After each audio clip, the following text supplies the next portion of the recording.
የመላው ኢትዮጵያ ጨዋታ ዛሬ በጅማ ከተማ ተጀምሯል። ዛሬ የተጀመረው ስድስተኛው የመላ ኢትዮጵያ ጨዋታ እስከ ሰኔ 19 ድረስም መካሄዱን ይቀጥላል። በመላው ኢትዮጵያ መክፈቻ መርሃ ግብር የኢፌድሪ ምክትል ጠቅላይ ሚኒስትር ተመስገን ጥሩነህን ጨምሮ ሌሎች ከፍተኛ አመራሮችም ተገኝቷል። መላው ኢትዮጵያ ጨዋታ በኦሎምፒክ መርህ የሚካሄድ ሲሆን የኦሎምፒክ ችቦ በአትሌት ጌጤ ዋሚና ኢብራሂም ጅላን ቀርቦ በእለቱ የክብር እንግዳ የኢፌድሪ ምክትል ጠቅላይ ሚኒስትር ተመስገን ጥሩነህና በሌሎች እንግዶች ተለኩሷል። ስፖርት ለህብር ኢትዮጵያ አርበኝነት በሚል መሪ ሀሳብ በሚካሄደው 9ኛው የመላ ኢትዮጵያ ጨዋታ ከሁሉም ክልሎችና ከተማ አስተዳደሮች የተውጣጡ ከ4500 በላይ ልዑካን ተሳታፊ ናቸው። ተወዳዳሪዎቹ በ26 የስፖርት አይነቶች ፉክክር የሚያደርጉም ይሆናል። ባዘዘው መኮንን ከጅማ ዘገባውን አድርሶናል።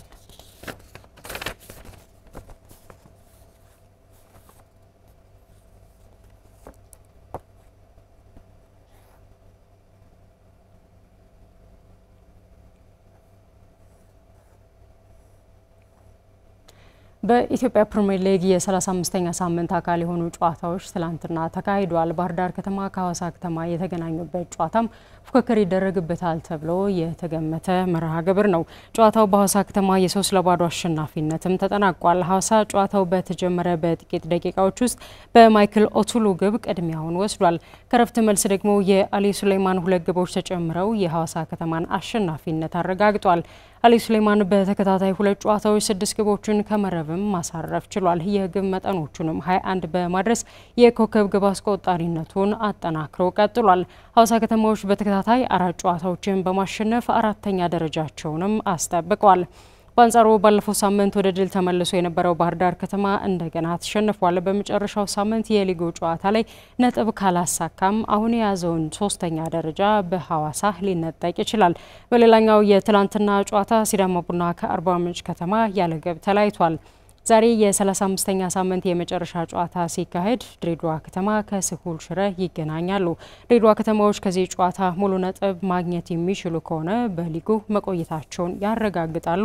ጨዋታው 9 ሰዓት ላይ ሲደረግ በወንጂ ሁለገብ ስታዲየም ነው። የኮምቦልቻ ከተማ አስተዳደር ከውሃ ዋና ስፖርት በተጨማሪ በጂምናስቲክ ስፖርት ውጤታማ ስፖርተኞችን እያፈራ መሆኑን ገለጸ። ከተማ አስተዳደሩ እግር ኳስን ጨምሮ በቤት ውስጥ ስፖርቶች ታዳጊዎችን ለማፍራት እየተጋ መሆኑንም አሳውቋል። መልሶ ጥበው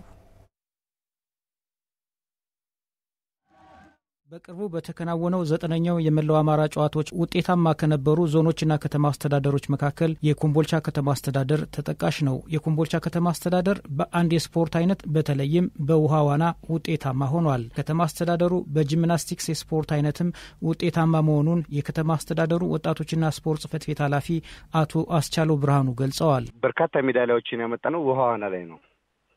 ግን ደግሞ የጂምናስቲክ ቡድናችን ወርቅ ሰርከስ ኮምቦልቻ የሚባለው የተሻለ ፐርፎርማንስ ያላቸው ልጆች ያሉት ስብስብ ነው። በአሁኑ ውድድር ወደ ቱርኪ ደው ነው እንጂ ከዚህ የተሻለ ሜዳሊያ የሚመጣበት ሁኔታ ነው የነበረው። እንደውም አንድ ልጅ በጥርስ ባላንስ መጠበቅ ዓለም አቀፍ የአፍሪካን ሪከርድ ሰብራለች። ደግሞ ዓለም አቀፍ የተያዘውን ሪከርድ ራሱ ዝሆነ ያሻሻለችበት ሁኔታ የነበረበት ነውና በሌሎች ስፖርቶችም የተሻለ የምንንቀሳቀስበት ነበር። ከዚህ ባለፈ የቤት ውስጥ ስፖርቶች የኛ ከተማ ላይ ያሉት ለክልሉ ፖቴንሻል ናቸው። ካራቴ፣ ውሹ፣ ኢንተርናሽናል ቴኳንዶ በተለያየ እንትኖች ላይ ክልላቸውንም እየወከሉ የሄዱ ልጆች አሉ። በካራቴ ደግሞ ኢትዮጵያን ወክለው አፍሪካል ባለፈው ደቡብ አፍሪካ ላይም ባለፈው እንደዚሁም ደግሞ ጃፓን ላይ ሄደው የተወዳደሩ በርካታ ወጣቶችን ያፈራ ከተማ ነውና በተለያዩ ስፖርቶች ጠንከረን መስራት እንዳለብን ትምህርት የወሰድንበት ነው። እንደ ኃላፊው ገለጻ የከተማው ስፖርት ውጤታማነት እንዲቀጥል ከተማ አስተዳደሩና የከተማው ወጣቶችና ስፖርት ጽሕፈት ቤት እየሰራ መሆኑን ገልጸው በተለይም የውሃ ዋና ስፖርት ውጤታማነት እንዲቀጥል የኮምቦልቻ ጨርቃጨርቅ ፋብሪካ እገዛ ከፍተኛ መሆኑን አስተያየት ሰጥተዋል። ከመላው አማራ እንደተመለሱ የራስ ግብዣ ተዘጋጅቶ ለልጆቹ ቱታ፣ የመዋኛ አልባሳት እንደዚህም ደግሞ ለአሰልጣኞች ክፍያ ኤቢሲ ብሎ ልጆቹ መድቦ የተሻለ ክፍያ የሚያገኙ ሁኔታ ተመቻችቷል። ቦርዱም የተሻለ ጠንካራ ነው። የኮምቦልቻ ጨርቃጨርቅ አክሲዮን ማህበር አቶ ሙስጠፋም ዋና ስራ አስኪያጁ በጣም አጋዥ ናቸው። እኛም ደግሞ ከ400 ሺህ ብር በላይ ድጋፍ ያደረግነው። ከዚህ ባለፈ ደግሞ በቀጣይም በዚሁ ልክ መስራት እንዳለብን እንደውም ኮምቦልቻ ጨርቃጨርቅ ላይ ብቻ ሳይሆን ውሃ ነው መቀጠል ያለበት። ሌሎች አውስኮድ ፋብሪካዎች አሉና እነሱ ጋር በመገናኘት 2-3 የውሃ ዋና ቡድን ልናፈራ ይገባል። ቡድኖች ሊኖሩ ይገባል። ካሁኑ ገና እነሱ ሜዳ ላይ መጡ ሲባል ካንቲን የሚባለው መዋኛ አካባቢ ላይ ብዙ ታዳጊዎች ወደዛ እየመጡ ነውና ኮምቦልቻ ጨርቃጨርቅ ላይ ብቻ የምንጥለው ሳይሆን ሌሎችንም ማሳተፍ አለብን። አሁን ውጤታማ የሆኑት የከተማው የውሃ ዋና ስፖርተኞች የቀደሙትን ተወዳዳሪዎች በማየት የወጡ ናቸው የሚሉት አቶ አስቻለው በቀጣይ ከውሃ ዋና ባለፈ በሌሎች ስፖርት አይነቶችም ውጤታማ ለመሆን እንደሚሰራ ተናግረዋል። የኮምቦልቻ ውሃ ዋና ቡድን የተሻለ ፐርፎርማንስ ያላቸው ልጆች ናቸው። በባለፉት ጊዜያትም እስከ ኦሎምፒክ ድረስ ሂደው ተሳትፎ የመጡበት ሁኔታ ነው ያለውና ግን ደግሞ ውሃ ዋናው ላይ ብቻ ሳይሆን ትኩረት የምናደርገው ሌሎች የቤት ስፖርቶች ላይም መስራት አለብን የሚለውን ነገር በባለፈው ከክቡር ከንቲባው ጋር በደንብ እየተወያየንበትም የምክር ቤት አባላትም ደግሞ በደንብ አጽንኦት ሰጥተው በደንብ መደገፍ እንዳለበት የተግባባንበት ሁኔታ ነው ያለው። በ2018 ዓ.ም ኮምቦልቻ ከተማ እግር ኳስ ክለብን ወደ ውድድር ለመመለስ የቅድመ ዝግጅት ስራዎች እየተሰሩ መሆናቸውንም አቶ አስቻለው ተናግረዋል።